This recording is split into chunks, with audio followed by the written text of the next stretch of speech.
하나님 말씀 바로 보겠습니다. 사도행전 9장 말씀입니다. 사도행전 9장 1절부터 9절까지 말씀입니다.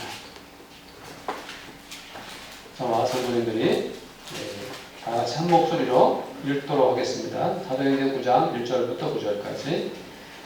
사울이 주의 제자들에 대하여 여전히 위협과 살리가 등등하여 대제사장에게 가서 다메섹 여러 회당에 가져갈 공문을 청하니, 이는 만일 그 도를 따르는 사람을 만나면 남녀를 막론하고 결박하여 예루살렘으로 잡아오려 합니다. 사울이 길을 가다가 다메섹에 가까이 이르니 우연히 하늘로부터 빛이 그를 둘러 비치는지라. 땅에 엎드려져 들으니 소리가 있어 이르시되, 사울아 사울아, 내가 어찌하여 나를 박해하느냐 하시거늘, 대답하되 주여 누구시니까? 이르시되, 나는 네가 박해하는 예수라. 너는 일어나 시내로 들어가라. 내가 행할 것을 네게 이를 자가 있느니라 하시니, 같이 가던 사람들은 소리만 듣고 아무도 보지 못하여 말을 못하고 서 있더라. 사울이 땅에서 일어나 눈을 떴으나 아무것도 보지 못하고 사람의 손에 눈을 끌려 안방에서로 들어가서 사흘 동안 보지 못하고 먹지도 마시지도 아니하더라. 아멘. 사람이 가진 이 정신질환 중에 하나가 과대망상이라는 것이 있습니다. 잘 모르지만 어떤 이것은 뭐냐면 자기 자신을 특별한 사람으로 여기고 온 우주가 자기 중심으로 돌아간다고 생각을 하는 거예요. 그래서 이 과대망상에 걸린 사람은 자기가 진짜 탁월하고 엄청난 능력을 가졌는데 다른 사람들이 몰라준다고 생각을 합니다. 근데 반대로 또 자신의 존재를 지나치게 비하시키는 사람도 있죠. 사실은 그 사람에게 상당한 능력과 재능이 있음에도 불구하고 자신이 너무 나는 못나고 나약해서 아무것도 할 수 없는 사람이라고 여기며 살아가는 사람이 있습니다. 네. 과대망상에 집착하는 사람이나 또 지나치게 자기를 비하시키는 사람들, 이 사람들에게 공통점이 있다고 저는 생각을 합니다. 그 공통점이 무엇일까요? 그것은 이 두 부류의 사람들이 전부 다 자기 자신의 발전을 위해서 어떠한 노력도 하지 않는다는 것입니다. 미래의 삶을 계획한다든지 자신의 힘을 키워나간다든지 이런 것에 관심이 없어요. 예수님을 믿으면서도 이 두 가지 부류에 빠져 사는 그리스도인들이 적지 않은 것 같습니다. 나는 하나님께 택함을 받았고 나는 하나님께 사랑을 받고 있다라고 생각하는데, 그것이 당연한 마음인데, 나는 하나님께 너무 많은 사랑을 받고 있다고 믿고 있으면서도 실제로는 그 생활을 들여다보면 게으르고 또 주님께 헌신도 하지 않는 그런 부류의 그리스도인들이 일부 있죠.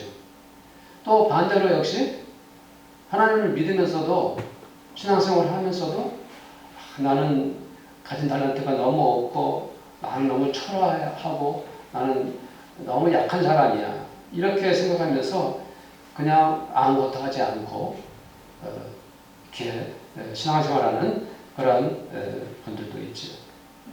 저는 우리 교회 성도님들이 이 두 부류의 어느 쪽에도 속하지 않는 성도님이 되시기를 간절히 소원합니다.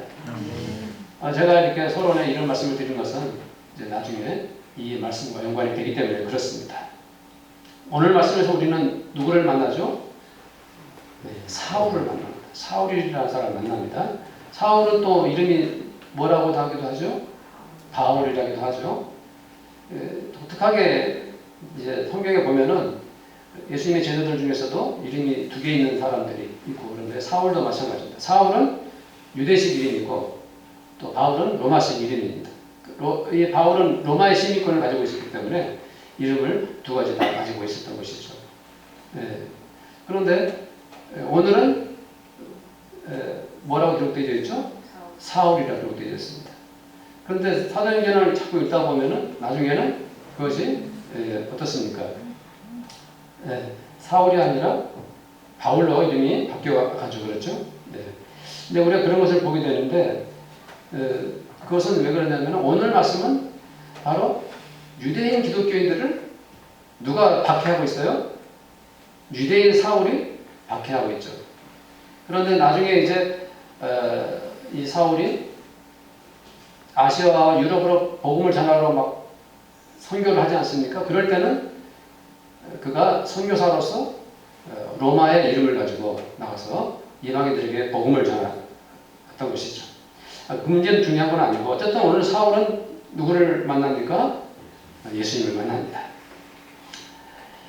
사울은 일찍이 오늘 이 사도행전 9장 이전에 사도행전 7장부터 이 스데반의 순교와 연관되어 있는 사람이라는 것을 우리가 알고 있죠. 사도행전 7장 58절에 보면은 거짓 증인들이 스데반을 죽이기 위해서 몰려들었는데 옷을 벗고 사울 앞에 두었다 그랬어요. 그러니까 사울은 스데반 순교의 현장에 함께 있었던 사람이죠.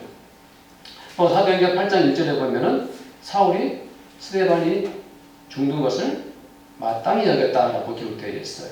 그러니까 이 사울은 처음부터 뭡니까? 스데반 순교의 현장에 함께 있었고 동조했던 그런 사람이라는 것을 알 수 있습니다. 그렇다면 사울은 어떤 사람입니까? 굉장히 기독교인들을 그리스도인들을 증오했던 사람이죠.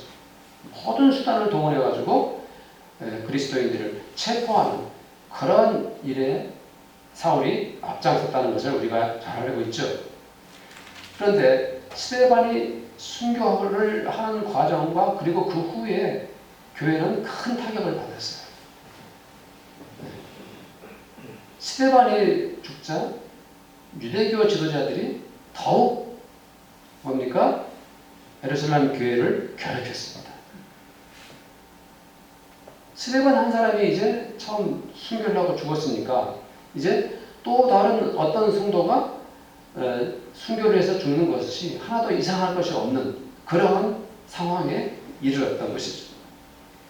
그래서 사도행전 8장 1절에 보면은 예루살렘 교회에 큰 박해가 있었다 그랬어요. 스데반이 죽고 나서 더 큰 박해가 있었는데 그 주동자가 바로 누굽니까? 사울이에요. 사울. 네.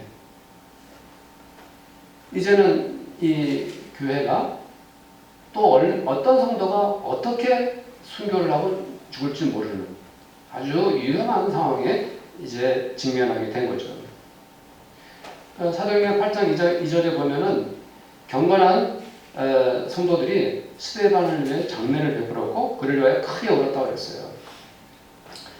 이 유대인들의 장례 문화는 우리나라 옛날의 문화와 비슷해요. 지금은 이제 장례 문화가 많이 바뀌어가지고 그렇지 않지만 옛날에 우리 어르신들이 장례를 치를 때는 아주 그냥 그 장례식 때 일부러라도 막 곡을 하고 그러지 않았습니까? 조문객이 오면은 막 슬피 울고 그랬던 그런 기억들이 어렸을 때 기억이 나는데요. 유대인들도 마찬가지예요. 지인들이 가까운 분이 죽으면 정말 마음을 다해 울어줬고 통곡을 했어요. 더군다나 스데반이 복음을 전하다 그렇게 순교를 했으니 그 성도들이 그를 위해서 얼마나 슬퍼하고 또 얼마나 간절히 울었겠습니까? 그것을 그대로 기록해 놓았죠. 그런데 온 교회가 스데반을 위해 슬퍼하고 울고 있을 때 사울은 어떤 짓을 했습니까? 이 교회와 성도들이 슬퍼할 기회도 안 주는 거예요. 이 교회를 예루살렘 교회를 그 주변에 있는 교회를 다 쓸어버릴 작정으로 집집마다 들어가가지고 남녀를 체포합니다. 예수 믿는다 하면 무조건 체포하는 거예요. 이런 일을 한 사람이 바로 사울이고 사울이 그런 사람이었어요. 얼마나 집요하게 교회를 괴롭히고 성도들을 마구잡이로 체포했는지 그것이 사도행전에 그대로 드러나 있습니다.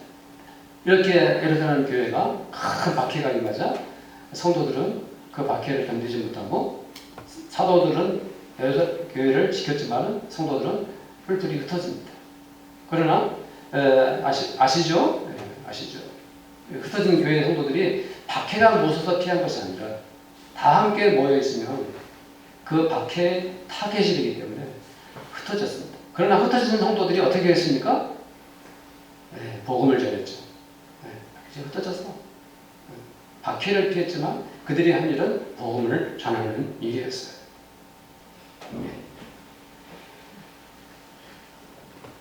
이렇게 사울은 정말 예루살렘 교회를 시작해가지고 엄청난 박해를 주도적으로 이끌고 왔는데 오늘 말씀 배경에 아시다시피 이제 또 사울이 어디로 가고 있어요? 다메섹에까지 가가지고 거기에 있는 그리스도인들을 또 잡아 체포하고 옥에 가두려고 갑니다. 그 와중에 주님을 만나죠. 주님이 사울을 만나는 거죠. 사실은 사울아 사울아 왜 너는 나를 박해하느냐. 주님이 사울을 만나 말씀하십니다. 오늘 말씀의 제목이 사울아 사울아. 그 바로 박해 현장에서 주님은 사울을 부르셨습니다. 사울이 얼마나 기고만장했겠습니까? 그렇죠? 그가 얼마나 잔인한 사람이었고 또 그가 얼마나 교만했습니까? 그런데도 주님이 사울에게 나타나셔가지고 그 이름을 부르고 계십니다. 사울아 사울아. 성도님들, 왜 주님은 그 잔혹한 사울을 만나셨습니까? 왜 그토록 악한 자 사울을 주님이 구태여 만나시고 그의 이름을 부르십니까? 그것은 그가 자행하는 그 박해를 멈추게 하려고 주님이 그러셨을까요? 사울은 주님의 음성을 들었지만 또 하늘로부터 빛이 그에게 와 비쳤습니다. 그 순간에 무슨 일이 일어났습니까? 사울이 눈이 멀었어요. 눈은 떴지만 앞을 볼 수 없는, 아무것도 볼 수 없었고요. 사흘간 어떤 음식도 먹지 않았습니다. 그리고 사흘이 지났을 때 어떻게 됐습니까? 그가 눈을 떴죠. 그의 과거의 인생의 눈은 뭡니까? 이제 끝이 나고 새로운 세상을 보게 된 거죠. 사울이 주님을 만난 후로 이제 새로운 눈을 뜨게 된 거죠. 그의 인생이 거듭난 것입니다. 그리고 사울은 아나니아에게 세례를 받았어요. 세례를 받으면서 동시에 사울은 또한 성령의 충만한 은혜를 받게 됩니다. 그리고 그가 몸이 회복되자마자 눈을 뜨고 음식을 먹고 몸이 회복되자마자 그가 한 일이 무엇이었습니까? 성경에 무엇이라 써 있죠? 20절 말씀을 함께 다 같이 읽어봅시다. 9장 20절 시작. 즉시로 각 회당에서 예수가 하나님의 아들이심을 전파하니. 즉시로 각 회당에서 예수가 하나님의 아들이심을 전파하니. 이 각 회당이라는 말이 무슨 말입니까? 다메섹에 회당들이 많이 있는데 회당마다 돌아다니면서 예수가 하나님의 아들이라고 전파해요. 그 회당에는 주로 어떤 사람들이 모여 있어요? 유대인들, 율법을 사랑하고 하나님을 믿는 그 사람들이죠. 그러나 그들은 누구를 배격합니까? 예수님을 배격하죠. 사울이 예수가 하나님의 아들이다 하는 복음을 전합니다. 그 사람들이 얼마나 깜짝 놀라겠습니까? 22절에도 어떻게 말씀이 기록되어 있습니까? 22절 읽어봅시다. 사울은 힘을 더 얻어 예수를 그리스도라 증언하여 다메섹에 사는 유대인들을 당혹하게 하니라. 순식간에 일어난 일이에요. 사울이 예루살렘 교회를 중심으로 해서 얼마나 많이 그리스도인들을 박해하고 교회를 넘어뜨리려고 했다는 것을 유대인들이 모를 리가 없죠. 열심히 사울을 응원하고 박수쳤던 그들이 갑자기 사울이 하루아침에 회당에 와가지고 예수 그리스도가 하나님의 아들이다, 예수 그리스도가 그리스도라 이렇게 증언을 하니까 이 사람들이 뭡니까? 깜짝 놀라고 당혹했던 것이죠. 그래서 이 사람들은 안 되겠다 싶어가지고 사울을 체포해서 죽이라는 음모를 꿉니다. 이 상황까지 우리가 사도행전에 기록된 내용을 잘 알고 있는 말씀드리고 내용들입니다. 제가 오늘 이 시간에 좀 어색하지만 성도님들 한번 각자가 자기 이름을 한번 불러보세요. 2번. 예를 들면 저도 제 이름을 부르면 되게 이상해요. 늘 주변에서 제 아내도 여보라고 부르고 주변에 분들 저를 목사라고 부르고 나를 철원아 하는 사람이 거의 없어요. 내 후배 녀석이 한 녀석이 같은 목사인데 철원이 형하고 아직도 부르는 친구가 있어요. 고등학교 후배인데 그래서 나도 그 친구에게 이름을 부르는데 그 습관이 돼가지고 아직도 저한테 고등학교 후배니까 철원이 형 하는 친구가 한 명 있어요. 그 후로는 저의 이름을 부르는 사람이 없으니까 제가 혼자 연습해봤는데 굉장히 어색하죠. 철원아 저를 부르는데 어색해. 성도님들 상당히 어색할 줄 몰라요. 한번 각자 2번 자기 이름을 부르세요. 시작. 철원아. 마지막으로 부르신 분이 광원아라고 부르시고 계시네요. 좀 어떻게 장난이 좀 어색하시지 않으십니까? 반갑기도 하죠. 뭐처럼 만에 들어보는 자기의 이름. 근데 지금 우리가 자기 이름을 부를 때 제가 왜 철원아가 부르라고 했을까요? 단순히 내가 나를 부르는 것이 아니라 지금 누가 나를 부른다고 지금 생각하고 불러본 거예요? 그렇죠. 예수님께서 나를 부르신 거예요. 주님께서 나를 불러요. 그때 성도님 마음에 무슨 마음이 드나요? 주님께서 나를 부르신다면 성도들은 지금 무슨 생각을 하십니까? 나를 불러요. 좀 나의 이름을 불러요. 철원아.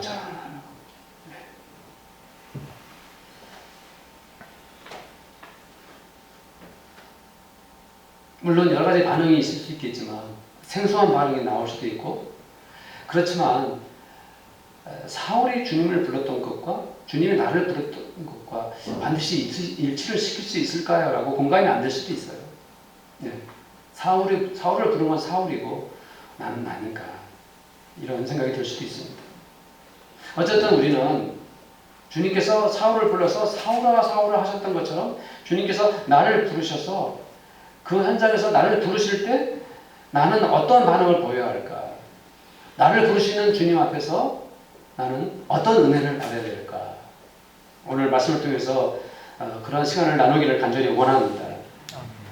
아까도 말씀드렸지만 우리가 신앙적으로 과대망상에 빠지거나 믿음의 열등감에 빠지는 것은 공통점이 있다고 그랬죠. 어떤 식으로든 간에 어떠한 노력도 하지 않습니다. 주님께 대한 헌신도 없어요. 자기를 성장시키고자 하는 어떠한 노력도 기울지 않습니다. 이때 우리의 반응이 주님께서 나를 부르셨을 때 그 반응이 어떠해야 되겠느냐 이것을 말씀드리는 거예요. 이렇게 또 흔히 말합니다. 사울은 너무나 극적으로 주님을 만났지 않습니까? 라고요.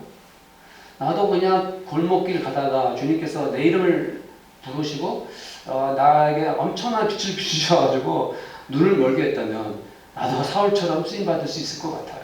나도 사울처럼 반응할 수 있을 것 같아요. 이렇게. 이것은 주님께서 나를 충격적인 방법으로 부르셨기 때문에 나도 그렇다면 그런 조건이라면 반응할 수 있겠다는 거죠. 이건 굉장히 신앙적 유연에 빠뜨리게 하는 그런 잘못된 생각입니다. 특별한 사람만 크게 쓰임받기 위해서 쓰기 위해서 주님께서 사울처럼 이렇게 놀라운 기적적인 방법으로 부르신다. 그런 사람들만 크게 쓰임받는다. 혹시 이런 생각을 가질 수 있는데 그것은 위험한 생각이죠. 예수님께서 사람을 부르실 때 제자들을 부르고 성도들을 부르실 때 얼마나 다양하게 부르셨습니까? 아시다시피 제자들 중에서 어부들이 많았죠. 그 사람들은 그냥 고기 잡다가 그냥 예수님 만난 거죠. 뭐 특별한 무슨 획기적인 부르심이 있었나요? 마태를 부르실 때, 세리 마태를 부르실 때도 그냥 마태가 세금 걷는 현장에서 그냥 부르셨어요. 그러니까 똘레똘레 따라갔어요. 뭐 마태가 어떤 사울처럼 획기적인 충격적인 주님의 부르심을 받은 게 아니었어요. 뭐 어떤 사람은 나무 위에서 주님을 기다리다가 주님을 영접하지 않았습니까? 네. 뭐 어떤 사람은 밤중에 주님과 대화하다가 주님을 영접했고요. 또 어떤 사람은 그냥 우물가에서 물 기르다가 주님을 영접하지 않았습니까? 대부분의 사람들은 뭡니까? 네. 주님의 그 부르심의 방법이 평범했고 그냥 정말 일상생활 속에서 주님께서 부르셨어요. 그러나 그들은 어떻게 했습니까? 반응하고 주님의 뒤를 따라갔죠. 자, 주님은 왜 다시 묻습니다. 사울아 사울아 하고 왜 그를 불렀을까요?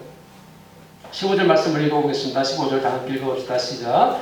주께서 이르시되 가라. 이 사람은 내 이름을 이방인 임금들과 이스라엘 자손들에게 전하기 위하여 택한 나의 그릇이라. 이방인과 임금들에게 이스라엘 자손들에게 전하기 위하여 내 이름을 전하기 위하여.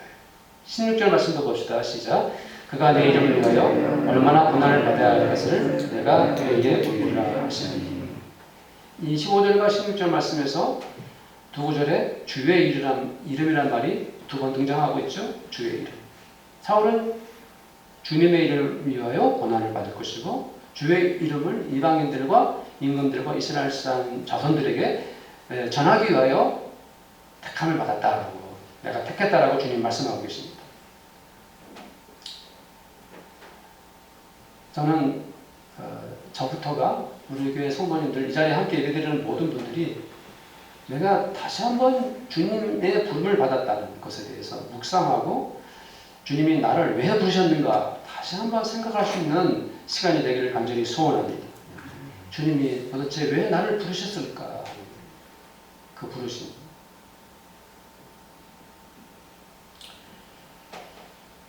주님께서 사울을 부르신 후에 그리고 나서 일어난 이 현상을 보면 놀라운 은혜를 우리가 경험하게 됩니다. 주님께서 사울을 부르신 후에 그가 3일 후에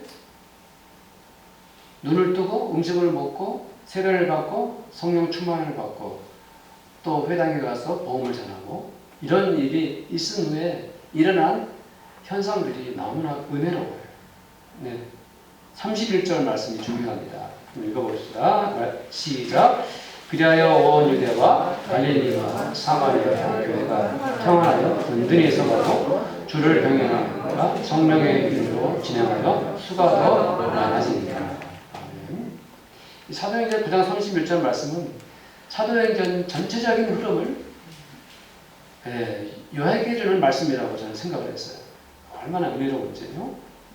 여기 보면 온 유대라고 그랬죠. 온 유대는 예루살렘을 중심으로 하는 지역을 말하는 거예요. 다음에 어디를 말하고 있습니까? 갈릴리. 갈릴리는 예루살렘에서 상당히 많이 떨어져 있는데 거기는 주님께서 주로 이렇게 사역하시고 말씀을 나누셨던 곳이 갈릴리입니다. 그리고 다음에 어디라고 했습니까? 사마리아. 사마리아는 아시다시피 유대인들이 저주하고 싫어했던 버림받은 땅인데 거기에도 무엇이 세워졌습니까? 교회가 세워졌어요. 네. 유대와 예루살렘에도 무엇이 있고 교회가 있고 갈릴리에도 교회가 있고 사마리아에도 뭐가 있습니까? 교회가 있어요. 그런데 그 교회들이 다 어땠다고 그랬습니까? 평안하였다 그랬습니다. 생각해 보세요. 평안하다는 것은 무엇을 의미합니까? 평화롭다는 것이죠. 지금 우리 교회 그 지금 모습이 평화롭습니까? 아니면 평화롭지 않습니까? 평화롭죠? 근데 만약에 예배를 드리고 나면은 저 바깥에서 공산주의자들이 사가지고 우리를 다 체포하고 기다리고 있다 생각하면 그 예배가 평안하겠습니까? 평안할 수 없죠. 그래서 성도님들 중에는 예배를 드리면서 얼마나 마음이 조마조마하겠습니까? 그렇죠. 지금 초대교회는 사실 평안할 수가 없어요. 계속 못이 오니까, 박해가 찾아오니까, 계속 괴롭히니까 견딜 수가 없는 상황이에요. 그런데도 이 주를 믿고 주님을 따르는 성도들이 모인 교회 공동체들이 여호와 샬롬으로 충만했어요. 이게 얼마나 놀라운 일입니까? 힘들고 고통스럽고 어려운 가운데서도 평안이 있다는 것에 놀라운 거예요. 그래서 은혜로운 거예요. 예. 부활하신 주님이 십자가의 고난의 고통을 다 겪으시고 부활하신 주님이 저희들에게 찾아와서 그 말씀하시는 거 우리 다 알고 있지 않습니까? 우리에게 무엇을 전해주셨습니까? 평안을 선물해 주셨어요. 예. 그렇습니다. 주님께 부름받은 사울과 주의 성도들이 모인 공동체가 무엇을 이루어가고 있는 것을 봅니까? 평안을 이루어가고 있는 것을 보고 있는 거예요. 우리가 주님께 부름받은 한 사람 사울이라면, 내가 주님께 부름받은 한 사람 정철원이라는 사람이라면, 내가 그 부름받은 한 하나님의 아들로서 딸로서 이루어내야 할 일이 무엇입니까? 주님의 공동체에 무엇을 나누는 거예요? 주님의 평안을 나누는 거예요. 평화의 사도가 되셔야 돼요. 평화의 일꾼이 되시고요. 화목의 성도가 되셔야 하는 것입니다. 예수님을 믿기 전에는 사울이 교회를 괴롭히고 성도들에게 아픔과 상처를 주고 수많은 고통을 남기던 사람이 이제는 어떤 사람이 되었습니까? 예, 교회에 평화를 주는 사람이 되었어요. 사울뿐만 아니라 교회가 다 그렇게 평안했어요. 이런 은혜가 우리 성도님들에게 있기를 간절히 축복합니다. 그 다음에 뭐라고 말씀하고 있습니까? 교회는 더 든든히 서갔다 그랬습니다. 오늘 저희들이 찬송 불렀죠? 어떤 성도가 반석 위에 집을 세운 것입니까? 말씀을 듣고 준행하는 자. 네, 말씀을 듣고 순종하고 준행하면 반석 위에 지은 교회가 되고 집이 되는 거예요. 교회는 여전히 통락은 계속됐고 박해와 환란은 있었지만 사울과 같은 또 다른 자들이 지속적으로 교회를 괴롭히고 힘들게 했지만 오히려 교회는 더 어떻게 됐습니까? 든든히 서갔어요. 하나님께 부름받은 사울이 어떻게 쓰임받고 있습니까? 교회를 든든히 세워가는 일에 그가 쓰임받고 있어요. 사울뿐만 그랬습니까? 온 교회가, 온 유대와 갈릴리와 그리고 사마리아에 있는 교회까지도 그 교회들이 어떻게 되고 있습니까? 든든히 서가고 있는 것입니다. 네. 얼마나 놀랍고 감사한 일입니까? 우리가 주님께 부름받고 주님께서 나를 불러서 하나님의 아들, 딸 되었다면 우리가 감당해야 할 은혜로운 그 사명은 주님의 나라, 하나님 나라, 교회, 이 공동체를 든든히 세워가는 것입니다. 교회의 머릿돌은, 모퉁이돌은 누가 되셨습니까? 예수님. 예수님께서 교회의 모퉁이돌이 되어주셔가지고 교회를 지키고 계시기 때문에 우리는 주님께 순종하고 서로 힘을 합한다면 아무리 힘들고 어려운 시대에 살아도 교회는 반드시 든든히 서간다는 것을 믿으시기를 축복합니다. 또한 교회는 어땠습니까? 성령의 위로가 있었다 그랬습니다. 성령의 위로가 있었다. 예, 아까도 말씀드렸지만 성도들이 생각해 보세요. 정말 신실하고 믿음 생활 잘하고 그 얼굴이 천사와 같았던, 그리고 그 언변이 너무 뛰어나서 사도행전 7장부터 쭉 스데반이 얼마나 복음을 열정적으로 전합니까? 구약의 모든 말씀을 다 관통하면서 그렇게 담대히 복음을 전했는데 억울하게 거짓 증인들에 의해서 순교를 당합니다. 하고 눈물을 흘렸습니다. 그렇지만 그 슬퍼할 여유도 없이 여전히 박해와 환난 가운데서 그들은 또 견뎌야 했습니다. 얼마나 힘이 들었겠습니까? 네. 그들이 무엇으로 위로를 받을 수 있겠습니까? 네. 그런데 놀랍게도 그런 슬픔과 좌절과 고통이 가득한 그 교회 현장에 어느 분께서 위로를 해주셨습니까? 성령께서 위로해 주셨어요. 성령의 위로를 받았어요. 성도님 생각해 보세요. 우리가 그리스도인 아닙니까? 하나님 앞에 부름받은 사람들 아닙니까? 그러면 우리가 마땅히 이 교회 공동체 안에서 우리가 추구하고 간절히 소원하고 목말라야 할 것이 무엇입니까? 성령의 위로하심이에요.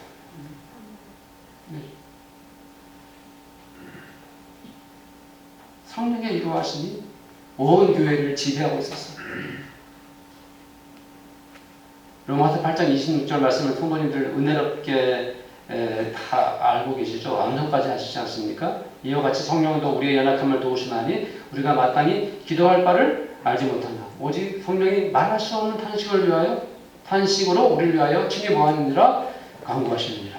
이 말씀을 성도님들 굉장히 좋아하시죠? 기뻐하고 감사할 말씀이죠. 그러나 이 배경의 말씀은 너무 슬픈 말씀인 거예요. 왜 이 말씀의 배경이 슬픈지 아십니까? 로마의 성도들이 너무나 박해와 고통 가운데 시달리니까 아무리 기도해도 현실이 안 바뀌어요. 하나님, 우리가 이제 무슨 기도를 해야 됩니까? 하나님, 이렇게 아무리 기도해도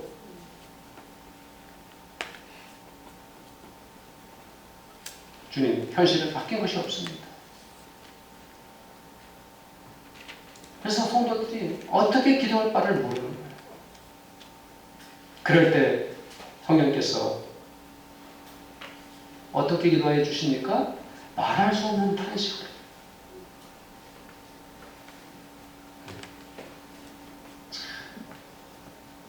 성령님이 그런 분이신 거예요.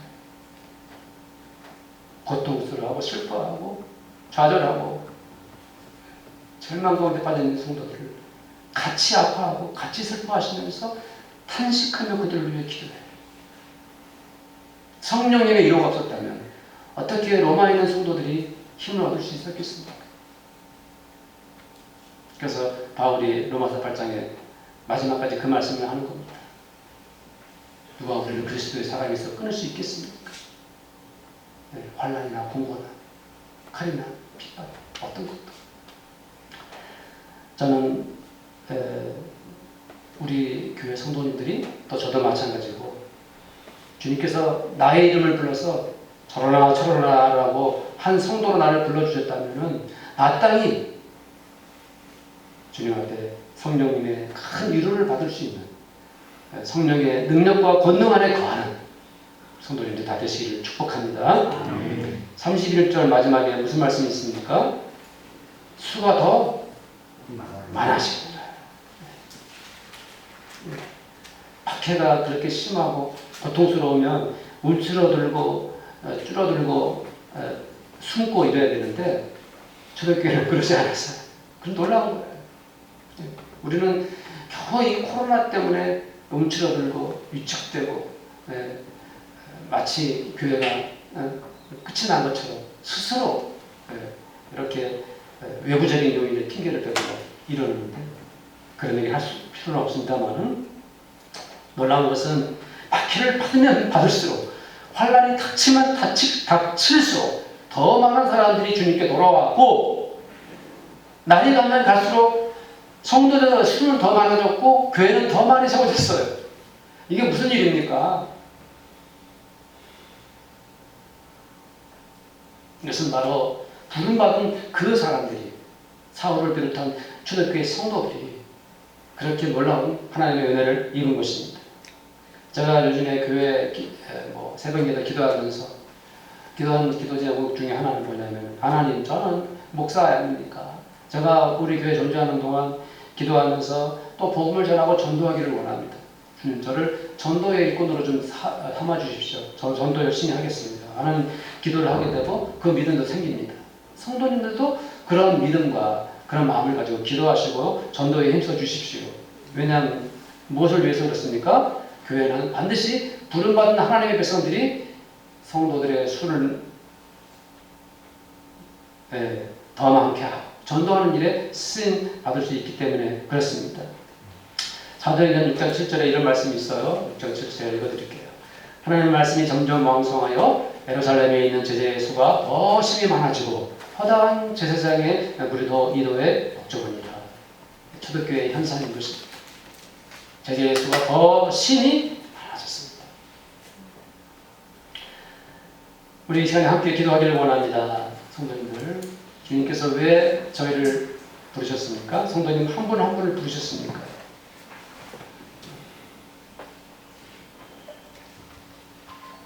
오늘 말씀을 기억하시고 주님께서 나를 불러주셨을 때 내가 교회 공동체 안에서 내가 어떻게 하나님 나라의 거룩한 일꾼으로 쓰임받을 수 있을지 하나님 축복해달라고 함께 한번 간절히 기도하겠습니다. 하나님 아버지, 기도하며 간구합니다. 주님,